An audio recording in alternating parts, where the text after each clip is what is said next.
మనకు ఏమై ఉన్నాడంటే ఆయన ఎంతో శ్రేష్టమైన వాడు. ఎవరంటే చెప్పండి? ప్రభు మనకేమై ఉన్నాడు? శ్రేష్టమైన వాడు. కనుక ఈ లోకములో ఎంతోమంది దేవుళ్ళు అనబడిన వారు, దేవతలు అనబడిన వారు, గురువులు అనబడిన వారు, పూజించబడుతున్నవారు ఎంతోమంది లోకములో ఉన్నారు. అయితే ఈ దేవతల కంటే, దేవుళ్ళ కంటే, లేకపోతే పూజించబడుతున్న వారి కంటే, ప్రభువులని పిలువబడుతున్న వారి కంటే, అధికారుల కంటే, గొప్పవారి కంటే, కనుక లోకములో ఉన్న అందరికంటే కూడా మన ప్రభువు ఎలాంటి వాడు అంటే, ఈ లోకములో మాత్రమే కాదు, పరలోకములో కూడా దేవదూతలు ఉన్నారు, చెరూబులు ఉన్నారు, కెరూబులు ఉన్నారు. ఇవన్నీ కూడా అన్నిటికంటే కూడా, అందరికంటే కూడా ఈయన ఎలాంటి వాడు అని అంటే శ్రేష్టమైన వాడు. ఎలాంటి వాడు అంటే చెప్పండి? కనుక మనము కూరగాయలకు వెళ్ళినప్పుడు అక్కడ మేము చూస్తూ ఉంటాం, ఏ శ్రేష్ట పక్కన అరుస్తూ ఉంటాడు, కేజీ 10 రూపాయలు, కేజీ 10 రూపాయలు అంటూ ఉంటాడు. అవి ఎట్టుంటాయి చెప్పండి? సగం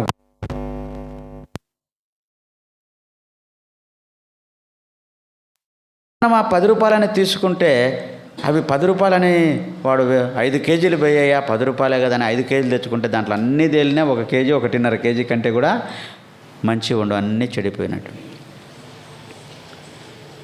అందుకు మనం ఏం చేస్తామంటే, వద్దులేయ్యా 10 రూపాయలైనా కానీ కొంచెం మంచి కావాలి, శ్రేష్టమైనవే తీసుకో, 10 రూపాయలు ఎక్కువ ఉంటుంది అని మంచిగా తీసుకో. నేను కూడా అట్లా చాలాసార్లు మోసపోయాను. ఎందుకంటే ఆడ బోర్డు పెట్టింటాడు, 100కి 6 కేజీలు, 100కి 10 కేజీలు అని పెట్టింటాడు. మరి ఇది మేలు కదరా,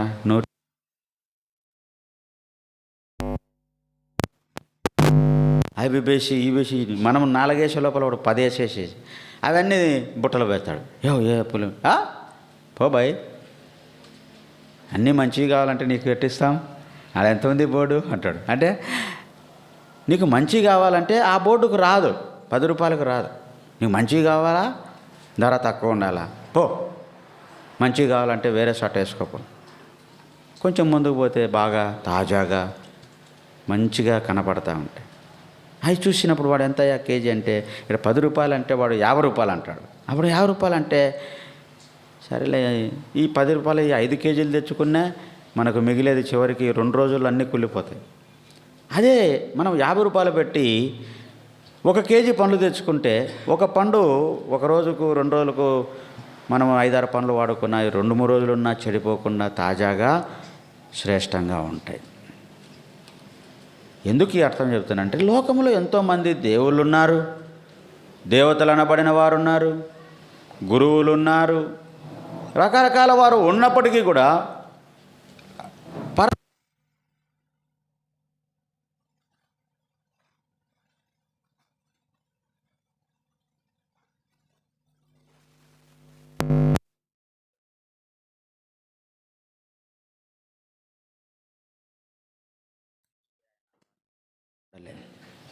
కనుక ఎంత శ్రేష్టమైన వాడు.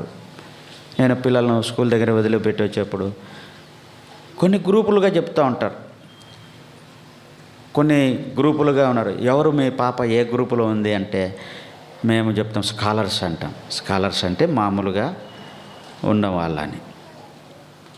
సూపర్ బ్యాచ్ అని ఉంటుంది ఒకటి, ఇంకొక బ్యాచ్ ఏదో స్పెషల్ బ్యాచ్ అని ఉంటుంది. వాళ్ళు కట్టేది చాలా డబ్బు ఎక్కువ, వాళ్ళకు క్లాసులు సపరేటు, వాళ్ళకు ఉన్నట్టు ఉపయోగించేటువంటి మెటీరియల్ అంతా కూడా సపరేట్గా ఉంటుంది. అట్లా బ్యాచ్లుగా చేసి వాళ్ళు ఏమనుకుంటారంటే, మేము పోతాని చెప్తారు, సార్ ఈ స్కాలర్ అంటే మామూలు, ఇది సూపర్ బ్యాచ్ ఉంది, ఎస్పీ బ్యాచ్ ఉంది, ఇంకో బ్యాచ్ ఉంది, అదైతే మీకు బాగా శ్రేష్టమైనటువంటి విద్య అందుతుంది ఇంకా మీకు కనుక దానికి అని వాళ్ళు చెప్తారు. నేను అంటాను, అయ్యా ఈ విద్యకే మేము ఇంత కడుతున్నాం, ఆ విద్యకు ఇంకా డబల్ కట్టాలా, కాబట్టి అది మేము ఎంచుకోలేం, మాకు వద్దులేవయ్యా అని అంటారు. కనుక లోకములో ప్రతిదానిలో ఎవరైనా కూడా దేన్ని ఎంచుకుంటాము చెప్పండి? దేన్ని ఎంచుకుంటాం చెప్పండి? శ్రేష్టమైనది ఎంచుకుంటాం. అట్లనే మన ప్రభువు కూడా లోకములో ఉన్న వారందరికంటే కూడా ఆయన శ్రేష్టమైన వాడు అని పౌలు మనకు జ్ఞాపకం. కనుక వారికంటే, అంతకంటే, అందరికంటే, దేవదూతల కంటే, లోకములో ఉన్నవారికి, పరలోకములో ఉన్న అందరికంటే కూడా ఈయన నాకెంతో శ్రేష్టమైన వాడు అనేది మనము గుర్తించాలి. నా ప్రభు నాకెంతో శ్రేష్టమైన వాడు. కనుక ఈ మాటను బట్టి ఒక ఆయన పాట కూడా రాసి, మోషే కంటే శ్రేష్ఠుడు, అహరోను కంటే శ్రేష్ఠుడు, యాకోబు కంటే శ్రేష్ఠుడు, యోనా కంటే శ్రేష్ఠుడు, అందరికంటే కూడా ఎవరితో ఈయన పోల్చదగిన వాడు కాదు. ఈయన అంత శ్రేష్టమైన వాడు అనేది ఆ భక్తుడు ఎరిగినాడు గనకనే శ్రేష్టమైన వాడు అనే ప్రభువును గురించి ఆయన జ్ఞాపకం చేస్తూ పాట రాశాడు. యోనా కంటే సొలొమోను అనుకుంటే సొలొమోను కంటే శ్రేష్టమైన వాడు, యాకోబు కంటే శ్రేష్టమైన వాడు, దేవాలయం చూడ దేవాలయం కంటే ఆయన శ్రేష్టమైన వాడు, అన్నిటికంటే శ్రేష్టమైన దేవుడని మనం ఆయన గుర్తించినప్పుడు తప్పకుండా ఆయన మనము ఆరాధిస్తాం. సరే, ఏ విషయాల్లో శ్రేష్టమైన వాడు అని అంటే కొన్ని విషయాలు మనం ధ్యానించుకొని ప్రభువును ఆరాధించడానికి ఇక్కడే మరి మొదటి అక్కడ చదువుకున్న భాగంలోనే దేవదూతల కంటే ఎంత శ్రేష్టమైన నామము పొందెనో. ఆయన నామం ఎటువంటి నామం అంటే చెప్పండి? శ్రేష్టమైన నామము. కనుక ప్రభు పేరు, ఆయన యొక్క పేరు అంటే శ్రేష్టమైన పేరు.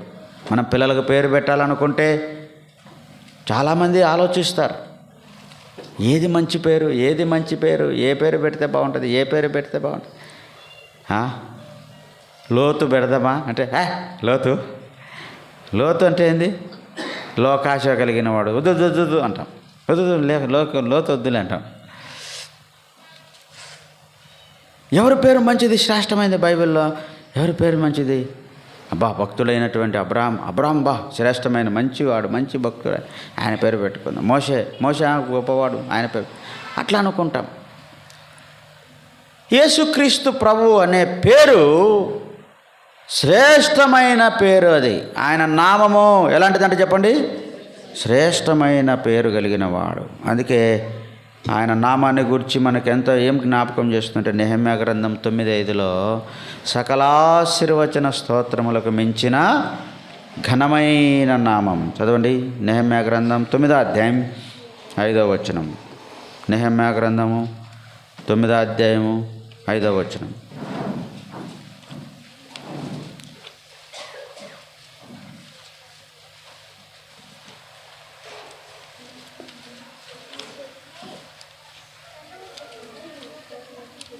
చివర్లో రాయబడింది, సకలాశీర్వచన స్తోత్రములకు మించిన ఏ నామం అంటే చెప్పండి? సకల ఆశీర్వచన స్తోత్రములకు మించిన ఘనమైన నామం ఇది. కనుక అందుకే ఆయన అంటున్నాడు, ప్రభువా నువ్వెంత శ్రేష్టమైన వాడు అంటే నీ పేరు శ్రేష్టమైనది, నీ నామము శ్రేష్టమైనది. కనుక శ్రేష్టమైన నామము కలిగిన వాడవు. 113వ కీర్తన 3వ వచనములో సూర్యోదయం మొదలుకొని సూర్యాస్తం వరకు ఆయన నామము ఎలాంటిదంట? స్తుతి నొందదగిన నామం. 113వ కీర్తన 3వ వచనం, సూర్యోదయం మొదలుకొని సూర్యాస్తం వరకు యెహోవా నామము ఎలాంటిదంట? స్తుతి నొందదగిన నామం. కనుక ఫిలిప్పీలకు రాసిన పత్రిక 2:11 రాయబడింది, ఆయన నామము అన్ని నామముల కంటే ఏ నామం అంటే ఇది? పై నామం. కనుక లోకములో ఉన్న నామముల కంటే కూడా ఈ నామం ఎంత శ్రేష్టమైనదంటే సకలాశీర్వచన స్తోత్రములకు మించిన నామము, సూర్యోదయం మొదలుకొని సూర్యాస్తం వరకు కూడా స్తుతి నొందదగిన నామము, అన్ని నామముల కంటే పైనామమని చెప్పబడతా ఉంది. అందుకే యెహోవా నామము బలమైన దుర్గమనింది. కనుక ఆయన నామము బలమైనది.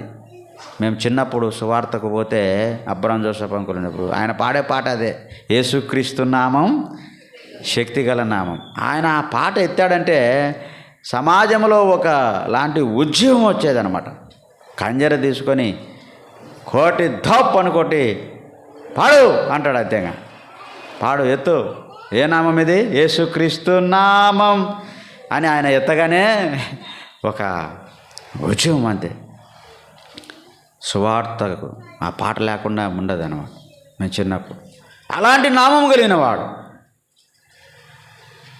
పాపము తీసివేసే నామము కలిగిన వాడు, శాపాన్ని తీసివేసే నామం కలిగిన వాడు కనుక శక్తి కలిగిన నామం, సైతాను జయించిన నామం కనుక, శిలువలో అపవాది తలను చితక కొట్టిన నామం, నీళ్ళ మీద నడిచిన నామం, ఎన్ని ఆయన పెట్టుకో అటువంటి శ్రేష్టమైన నామము కలిగిన వాడు అని మనం ప్రభువును గురించి మనకు కనుక మన దేవుడు శ్రేష్టమైన వాడు అంటే ఆయన నామము శ్రేష్టమైంది. రెండవదిగా చూడండి దేవుని యొక్క వాక్యములో హెబ్రీ పత్రిక 12వ అధ్యాయం 24వ వచనం. హెబ్రీ పత్రిక 12వ అధ్యాయం. కొత్త నిబంధనకు మధ్యవర్తి అయిన యేసునొద్దకును హేబేలు కంటే మరి శ్రేష్టముగా పలుకు. ఆయన రక్తం ఎలాంటిదంటే, రెండవదిగా ఆయన రక్తం ఎలాంటిదంట?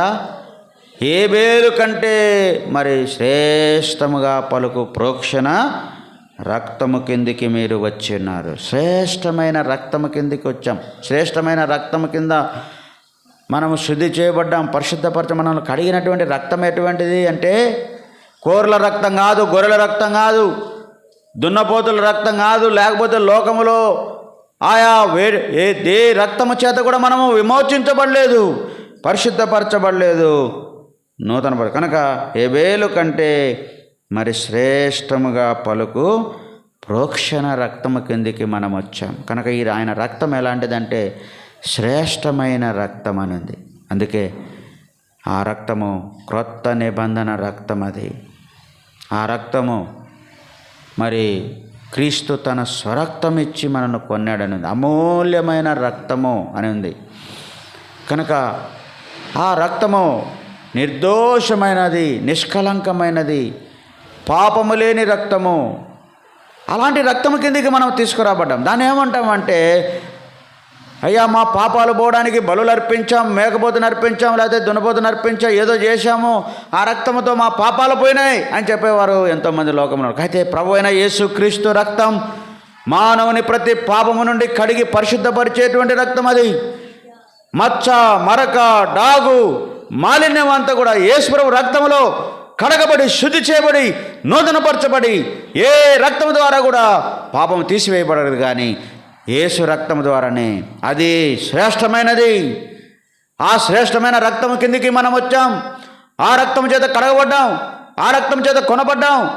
కనుక క్రీస్తు తన స్వరక్తం ఇచ్చి మనల్ని కొని సంపాదించుకున్నటువంటి వాడుగా ఉన్నాడు. కనుక ఆ రక్తం ఎంత శ్రేష్టమైందో అనేది జ్ఞాపకం చేసుకోవాలి. ప్రభువా, నువ్వెంత శ్రేష్టమైన వాడవంటే నీ పేరు శ్రేష్టమైనది ప్రభువా. ఆ నామం ఉచ్చరించాలంటే, యూదులంట యెహోవా అని రాయాలంటే వాళ్ళను ఎంతో భయభక్తులతో స్నానాలు చేసి, ఈ దినాల్లో సాయిబులు వాళ్ళు ముస్లిమ్స్ ఎట్లా చేతులు కడుక్కొని ఎన్ని చెవులు కడుక్కొని అంతగా ఆచరిస్తారో, వాళ్ళు కూడా యెహోవా అనే మాట పలకాలన్నా, యెహోవా అనేటువంటి మాట రాయాలన్నా ఎంతో జాగ్రత్తగా, ఎంతో భక్తితో, ఎంతో శుద్ధితో అంత జాగ్రత్త పడేవారంట ఆ నామాన్ని ఉచ్చరించడానికి.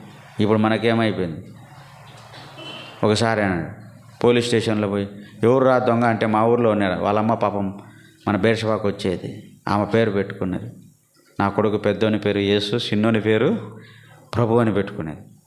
ఇద్దరు కూడా పక్కా తాగుబోతులు అయిపోయినారు. భయంకరమైన రౌడీజం అయిపోయి ఎవరిని పడితే వాళ్ళని కొట్టేవాళ్ళు, ఎవరిని పడితే మారు మనసు లేదు, రక్షణ లేదు. కానీ పోలీస్ స్టేషన్కి పోతే, పట్టుకొని పోతే ఏం పేరు రాసుకోవాలి, నీ పేరు ఏందిరంటే ఏమంటాడు? యేసు అంటాడు. మరి యేసు అని ఎందుకు పెట్టుకునేవరా నువ్వు? వాళ్ళమ్మ పెట్టింది. కానీ యేసులాగా ఉంటాడేమో అని, కానీ కాలేదు.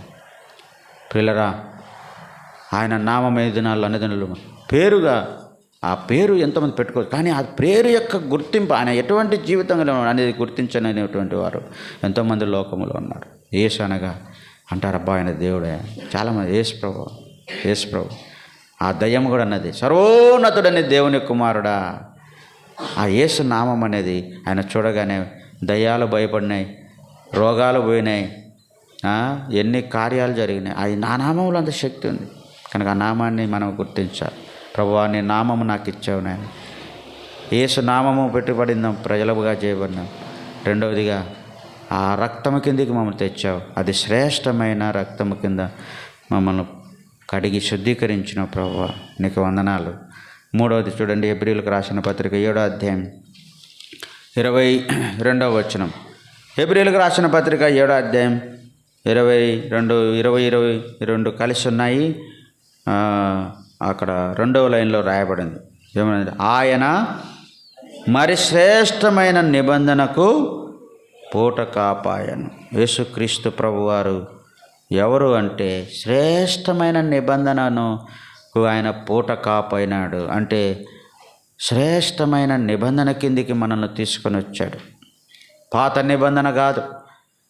యేసుక్రీస్తు ప్రభువారు క్రొత్త నిబంధనకు మధ్యవర్తిగా ఆయన వచ్చాడు కనుక ఆయన ఆ రొట్టెను పట్టుకొని, ఆ పాత్రను పట్టుకొని ఆయన చెప్పిన మాట ఏంటంటే, ఇది నా రక్తము, క్రొత్త నిబంధనకు గుర్తుగా ఉన్న రక్తం ఇది, క్రొత్త నిబంధన గుర్తుగా ఉన్న శరీరం ఇది.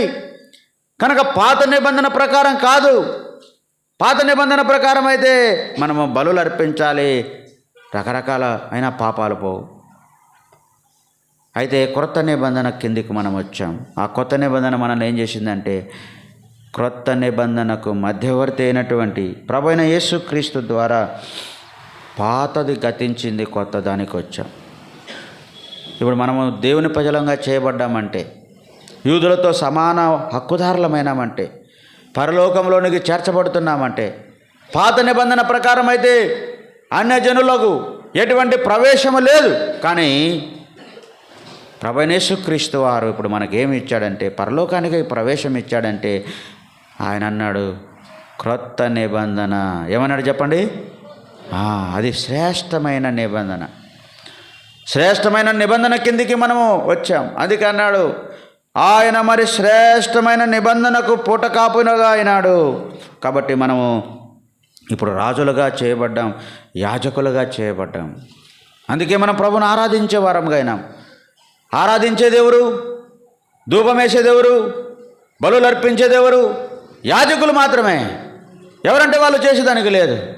కానీ ఇప్పుడు కొత్త నిబంధనకు మధ్యవర్తి అయినటువంటి యేసుక్రీస్తు ప్రభు ద్వారా ఆ శ్రేష్టమైన నిబంధన మనకు ప్రభుని యేసుక్రీస్తు ద్వారా రావడం ద్వారా ఇప్పుడు మనకి ఏం కలిగిందంటే, మనం ఈ రాజులమైపోయినాం, యాజకులమైపోయినాం, బలులు అర్పించే వాళ్ళం అయిపోయినాం, దేవునితో మాట్లాడేవారం అయిపోయినాం, దేవుని పిల్లలం అయిపోయినాం, దేవునితో సహవాసం ఏర్పడింది. ఆ నిబంధన కిందికి మనం వచ్చాము గనక, అనగా నోవహుతో చేసిన నిబంధన, అబ్రాహాముతో చేసిన నిబంధన, ఆ నిబంధన అన్నిటికంటే కూడా ప్రభువైన యేసుక్రీస్తు వారు తీసుకొచ్చిన నిబంధన, క్రొత్త నిబంధనకు మధ్యవర్తిగా ఆయన పూటకాపుగా అయినాడు గనక అన్యజనులైన వారందరికీ దేవుని రాజ్యంలోనికి ప్రవేశమైంది. కాబట్టి శ్రేష్టమైన నిబంధనలోనికి నేను వచ్చాం కనుక ఇది 3వ తలంపు. మొదటిది శ్రేష్టమైన నామం, ఆ నామాన్ని మనకిచ్చాడు. రెండవది శ్రేష్టమైన రక్తం కిందికి మనము వచ్చాం, ఆ రక్తం ద్వారా శుద్ధి చేయబడ్డాం. మూడవదిగా శ్రేష్టమైన నిబంధన కిందికి మనం తీసుకురాబడ్డాం. నాలుగవది చూడండి,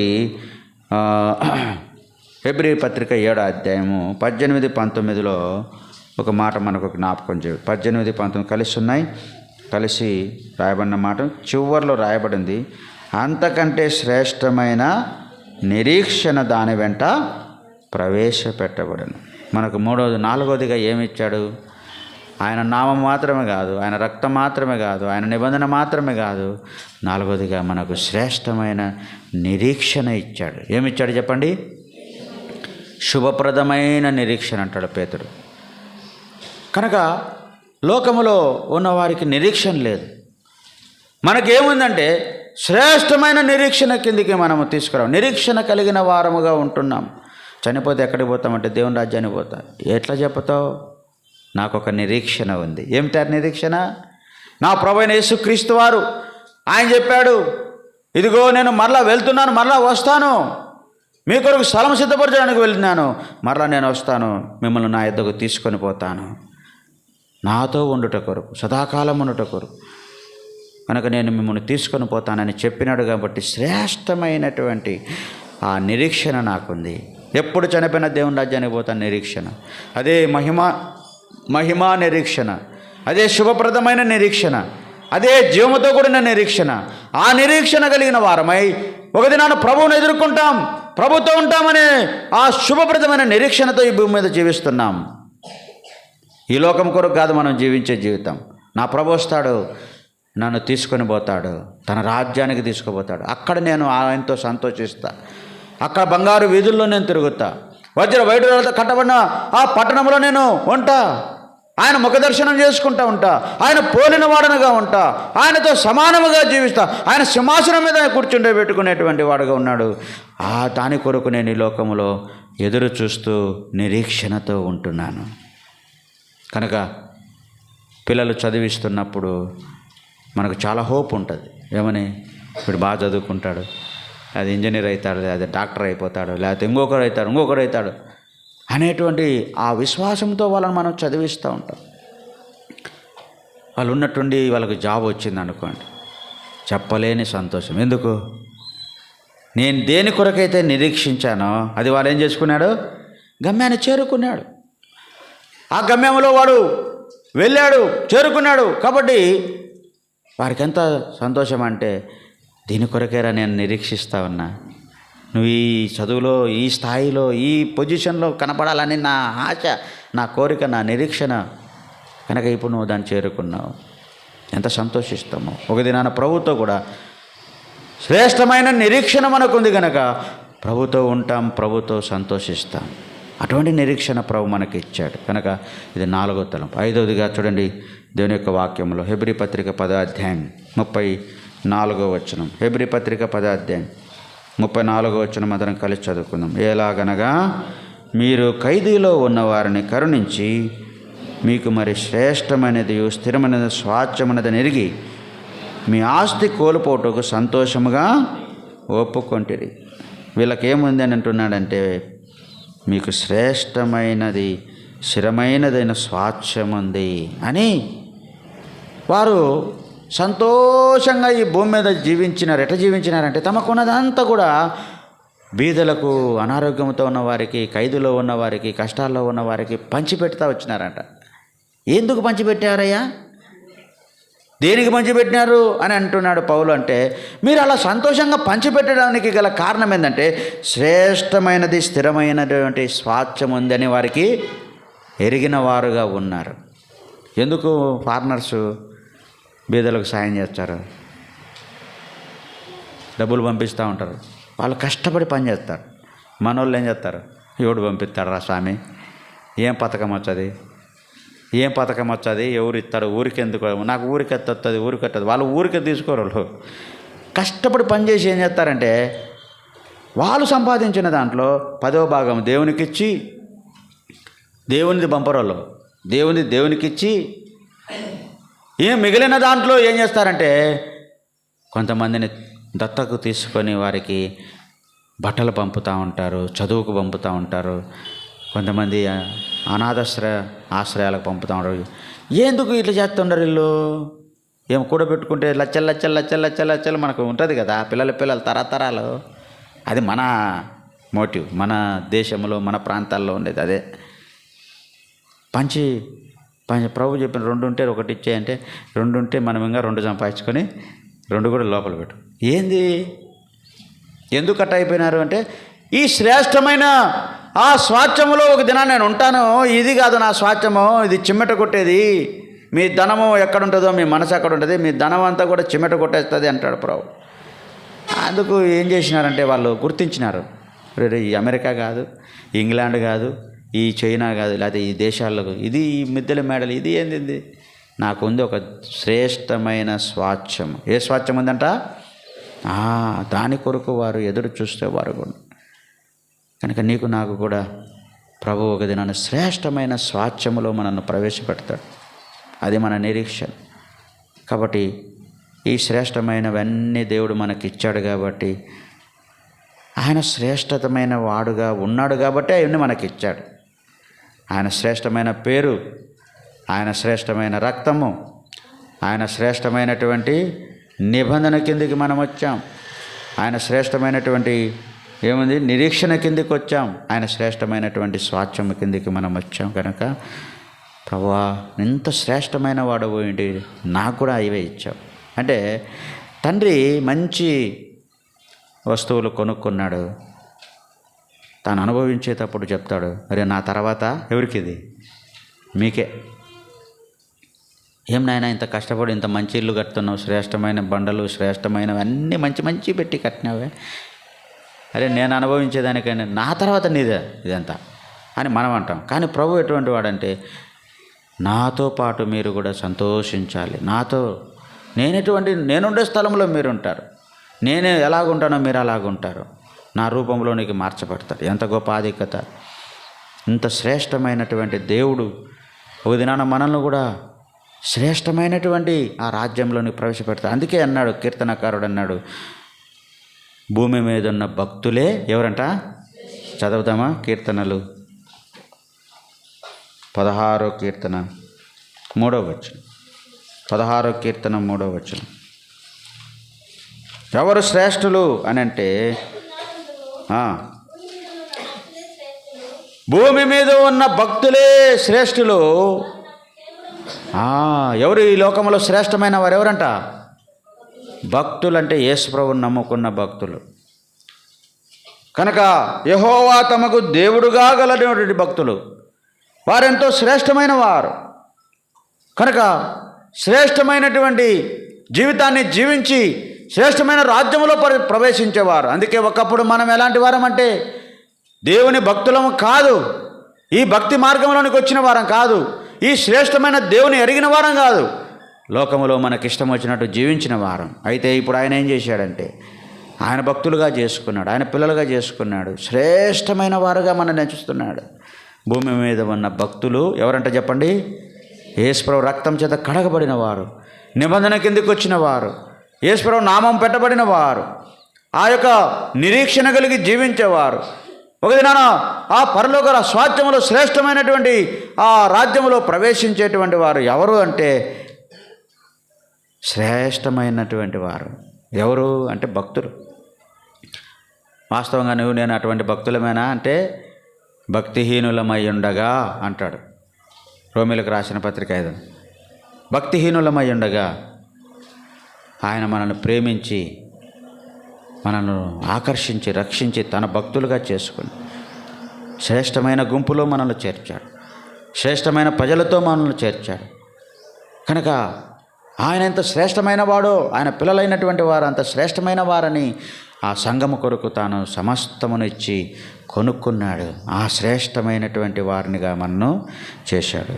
కాబట్టి ఆ శ్రేష్టమైనటువంటి దేవుణ్ణి ఉదయకాలం ఆయన ఎటువంటి శ్రేష్టమైనవి అంటే, ఒక 5 విషయాలు త్వరగా చదివించి నేను ముగిస్తాను. చూడండి, 1 సమూయేలు గ్రంథం 12వ అధ్యాయం 23వ వచనం.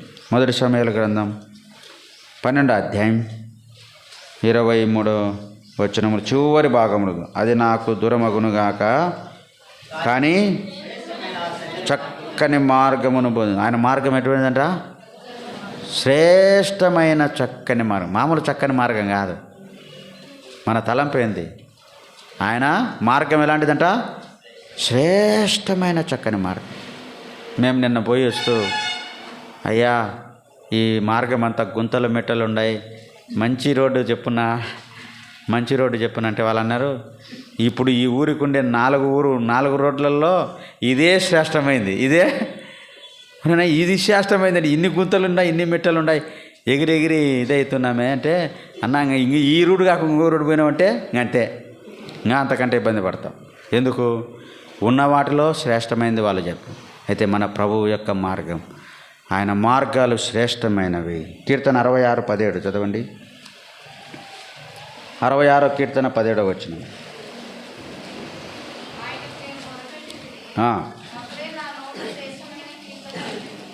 శ్రేష్టమైన కీర్తనలు, ఆయన పాటలు ఎలాంటివి అంటే చెప్పండి. శ్రేష్టమైన కీర్తన నా నోట ఉండెను. లోకములో ఎన్నో కీర్తనలు ఉన్నాయి, పాటలు ఉన్నాయి, సినిమా పాటలు ఉన్నాయి, రాగాలు తీసేటివి ఉన్నాయి, హరికథలు ఉన్నాయి, బుర్రకథలు ఉన్నాయి. ఈ యొక్క పాటలు మన నోట ఉంచిన పాటలు ఎంత శ్రేష్టమైనవి. ఆ కీర్తన అంటున్నాను, నా నోట శ్రేష్టమైన గీతము, శ్రేష్టమైనటువంటి పాటలు ప్రభు నాకు ఇచ్చాడు. శ్రేష్టమైన మార్గంలోనికి నన్ను తీసుకొచ్చాడు. శ్రేష్టమైనటువంటి పాటలు నాకు ఇచ్చాడు. సామెతల గ్రంథం 8వ అధ్యాయం 11వ వచనంలో ఒక మాట ఉంది చూడండి. సామెతల గ్రంథం 8:11.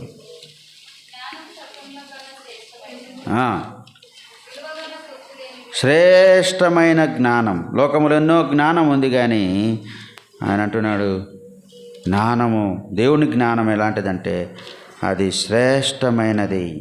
కనుక లోకములో ఉన్నటువంటి వారందరి జ్ఞానము కంటే కూడా జ్ఞానము ముత్యముల కన్నా ఎటువంటిదంట, దేవుని జ్ఞానం ఇచ్చాడు మనకు. అది శ్రేష్టమైన జ్ఞానం. కనుక ఈ లోకములో అజ్ఞానంలో జీవించినాం. ఎప్పుడు మా అమ్మ అనేది, మీ నాయన వాళ్ళు అజ్ఞానులు రా, మీ నాయన వాళ్ళు అజ్ఞానం. నాకు అర్థం ఏంది అజ్ఞానులు అంటే, వీళ్ళు అజ్ఞానులు రా, నేను వచ్చినాక మీ నాయనకు యేసుస్వామిని నమ్ముకొని మారుమనసు పొందినాడు అని. అజ్ఞానులు, అజ్ఞానములో జీవించిన వారం, చెట్టు పుట్ట జ్ఞానము లేనటువంటి జీవితం. అయితే ఇప్పుడు మనకు శ్రేష్టమైన జ్ఞానములోనికి తెచ్చాడు. ఇప్పుడు మనం చెప్పగలం, ప్రభు మనను ఎవరు, ఆయన ఎవరు, నేను కొలిసే దేవుడు ఎవరు, రాయి కాదుపా, రప్ప కాదు, చెట్టు కాదు, పుట్ట కాదు. ఎట్ట తెలుసుకున్నావు? ఒకప్పుడు అజ్ఞానంలో ఉన్నాను, ఇప్పుడు నాకేమొచ్చింది చెప్పండి? శ్రేష్టమైన జ్ఞానం వచ్చింది. అంటే శ్రేష్టమైన మార్గంలోనికి తీసుకొచ్చాడు. శ్రేష్టమైనటువంటి ఏం తెచ్చాడు? ఏమిచ్చాడు? కీర్తన ఇచ్చాడు. శ్రేష్టమైన జ్ఞానం ఇచ్చాడు. శ్రేష్టమైనటువంటి ద్రాక్షావళి, నేను నిజమైన ద్రాక్షావళి అంటాడు ఇర్మీయా గ్రంథంలో. నేను శ్రేష్టమైన దానిగా నిన్ను నాటి తిని అంటాడు. అంటే ఆ ద్రాక్షావళి, అడవి ద్రాక్షావళి ఉన్నాయి, ఎన్నో ఉన్నాయి. అయితే శ్రేష్టమైనది తీసుకొని వచ్చి నాటినాడంట. ఆ దాంట్లో మనల్ని అంటుగట్టాడు. ఎవరు ఆ శ్రేష్టమైన ద్రాక్షావళి? నేను నిజమైన ద్రాక్షావళి. ఇలాగ మనం చెప్పుకుంటూ ఎన్నో శ్రేష్టమైనవన్నీ మనకి ఇచ్చాడు. కాబట్టి ప్రభువా నువ్వెంత శ్రేష్టమైన వాడవు అని ఆయన ఆరాధించి మహిమపరుస్తాం.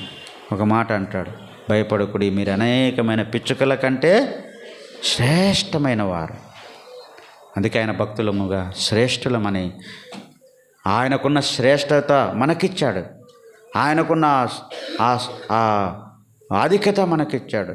దాన్ని బట్టి ఉదయకాలం ప్రభువా నువ్వు శ్రేష్టమైన దేవుడు అయ్యండి, నన్ను కూడా అటువంటి గుంపులోనికి చేర్చు, నీకు వందనాలని ఆరాధిస్తాం. లేచి నిలబడి పాట పాడుతుండగా సండే స్కూల్ పిల్లలు, సండే స్కూల్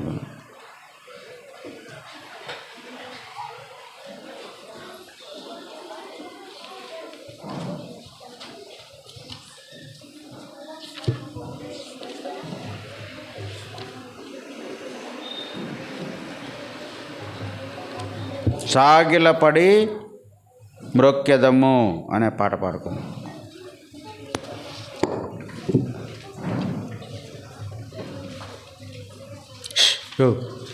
ఏంది గోల? ఎవరు మాట్లాడేది?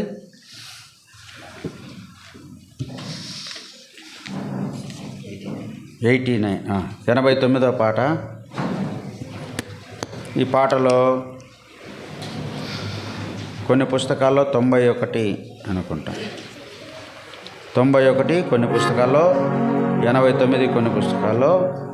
మరి మొదటి చరణము, మూడవ చరణము, తర్వాత చివరి చరణము పాడుకుందాం. చివరి 2 చరణాలు, మూడవ చరణము, చివరి 2 చరణాలు పాడుకుందాం మనకు సమయానుకూలతను బట్టి. పాటంతా ఆయన ఎంత శ్రేష్టమైన వాడు అనేది రాశాడు కనుక 3వ చరణము, 6, 7 చరణాలు పల్లవితో కలిపి పాడుకుందాం. సాగిల పాడి మ్రోకెదము సత్యముతో ఆత్మతో మన ప్రభు యేసుని సాగిల పాడి మ్రోకెదము ఆలయము కన్నా శ్రేష్ఠుడు నిజాలయము గతానేయుండెను ఆలయము కన్నా శ్రేష్ఠుడు నిజాలయము గతానేయుండెను ఆలయము నీరే అనెను ఎల్లకాలము రొక్కెదము ఆలయము మీరే అనెను ఎల్లకాలము రొక్కెదము సాగిల పాడి రొక్కెదము సత్యముతో ఆత్మతో మన ప్రభు యేసుని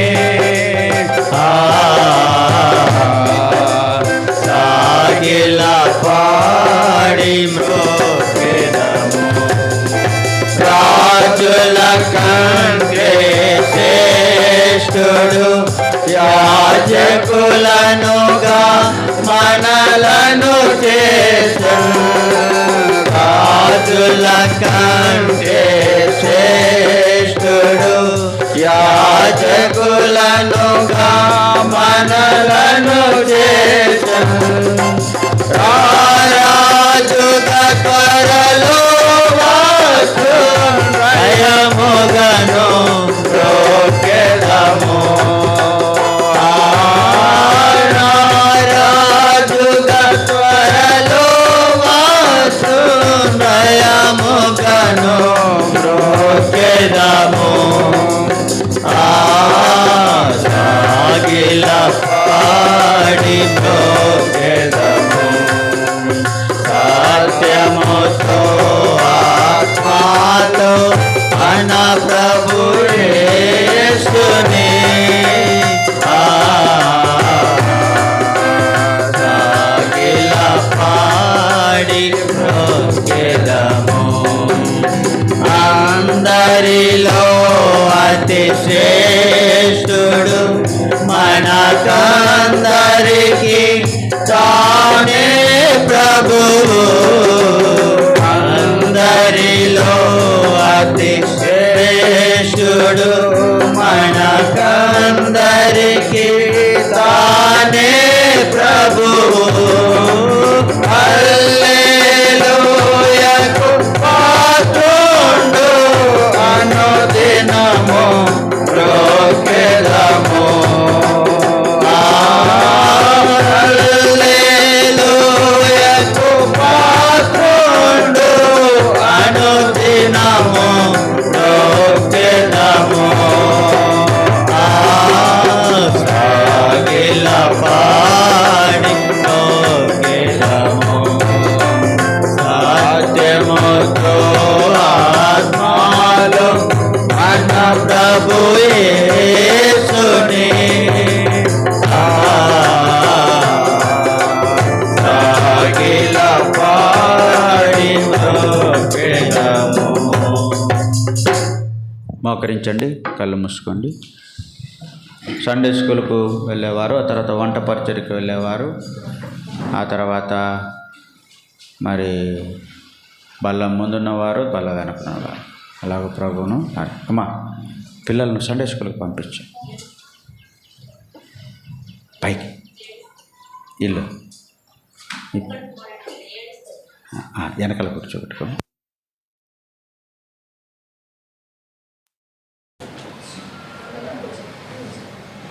మీరు ముందు జరుపుకోండి, స్థలం చూడండి, రండి ముందు జరుపుకోండి.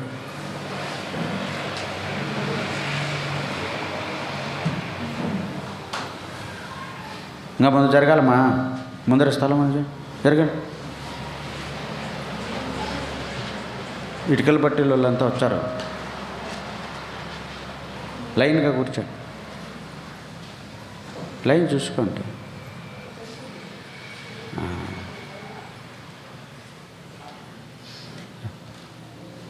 మోకరించండి. కళ్ళు మూసుకోండి. ఇంకా ప్రారంభించండి.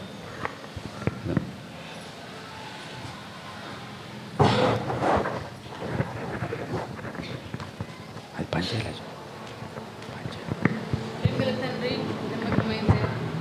యేసుక్రీస్తు ప్రభు నామముని కొందనం చెల్లిస్తూ ఉన్నాను. గడిచిన వారమంతా కూడా కాపాడి భద్రపరిచి మరొక ప్రభు దినాన ఉదయకాల సమయంలో ప్రభా నేను ఆరాధించే కృపను ధన్యతను మీరు నాకు అనుగ్రహించినందుకే వందనం చెల్లిస్తున్నాను.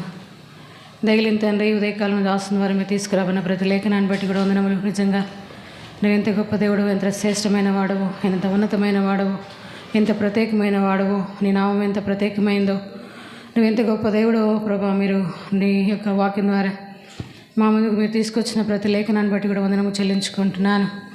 దగల తండ్రి, అంత గొప్ప దేవుని నేను కూడా ఎరిగి తెలుసుకొని సేవించే కృపను ధన్యతను మీరు నాకు అనుగ్రహించినందుకే వందనములు.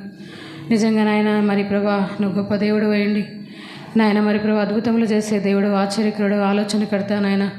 మరి ప్రభా జగతు పునాది వేపుడుకు మునిపై క్రీస్తులో నన్ను ఏర్పరచుకొని నేను రక్షించి నాటి నుంచి నేటి వరకు నీ భద్రతలో నీ కాపుదలో నన్ను భద్రపరుస్తున్న దేవుడుగా, నా సంరక్షకుడుగా మీరు నాకు ఉన్నందుకై వందనం చెల్లించుకుంటున్నాను.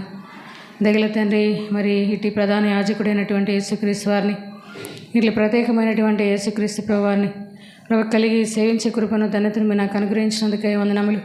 అంత మాత్రమే కాకుండా ప్రభా మరి పరిశుద్ధులు పాల్గొంది నిత్య స్వాస్థ్యములో కూడా నన్ను పాలి భాగస్రాలుగా మీరు చేసుకున్నావు. నిజంగా నాయన నువ్వు శ్రేష్టమైన జ్ఞానం కలిగినటువంటి దేవుడు అని, మరి ప్రభా అంత జ్ఞానవంతుడైన ప్రభు నేను కూడా కలిగి ఎరిగి సేవించే కృపను మీరు నాకు ఇచ్చినందుకై వందనములు. దగిల తండ్రి, నిజంగా వెల్పులో నీ వంటి వాడేవుడు, పరిశుద్ధిని బట్టి మహనీయుడు, స్థుతికేతులను బట్టి పూజ్యుడు నాయన. కోటాను కోట్ల దేవదూతలతో స్థుతి నొందదగినటువంటి దేవుడు. దగిల తండ్రి, మరి కొనియాడబడుతున్నటువంటి దేవుడు, పూజార్హుడైనటువంటి దేవుడు, పూజనీయుడైనటువంటి దేవుడు తండ్రి, ఎంత గొప్ప దేవుడు అని ప్రభా నీ నామను బట్టి నేను స్తుతిస్తూ కొనియాడుతూ ఉదయకాల సమయంలో నాకు ఇచ్చిన సమయాన్ని బట్టి వందనము చెల్లించుకుంటూ, నాకు ఇచ్చిన రక్షణను బట్టి దేవా నాకు ఇచ్చిన నిత్య జీవం కొరకై వందనము చెల్లించుకుంటూ ఉదయకాల సమయంలో నా కొద్ది స్తుతి ఆరాధన ప్రభువైన క్రీస్తు నామములో నీ బంగారు పాదములకి సమర్పించుకుంటున్నాను తండ్రి. ఆమేన్.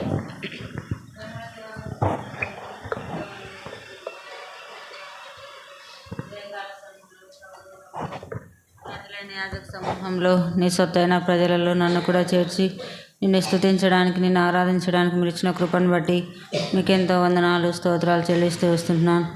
మహాగణుడవు, మహోన్నతుడవు, పరిశుద్ధుడవు, దేవతలందరికంటే పైన మహాత్యం కలిగిన మహారాజువని నిన్ను స్తుతిస్తూ కొని ఆడుకుంటూ వస్తుంటున్నాను. సకల ఆశీర్వచన స్తోత్రములకు మించిన ఘనమైన నీ నామమును బట్టి మీకెంతో వందనాలు, స్తోత్రాలు చెల్లిస్తూ వస్తున్నాను. అద్భుతములు, ఆశ్చర్య కార్యములు చేయు దేవుడవు నువ్వొక్కడే నన్ను నిన్ను స్తుతిస్తున్నాను. శ్రేష్టమైన దేవుడవు నువ్వు నాకు దేవుడుగా ఉన్నందును బట్టి నీకు స్తోత్రాలు చెల్లిస్తూ వస్తుంటున్నాను. లోకంలో ఒకప్పుడైతే ప్రభువా నేను కూడా పాపిని, అయోగ్యురాలను, అపవిత్రత కలిగినటువంటి నన్ను మీరు జ్ఞాపకం చేసుకొని, ఎన్నిక లేని నన్ను మీరు జ్ఞాపకం చేసుకొని ఎన్నుకున్నందుకే స్తోత్రాలు.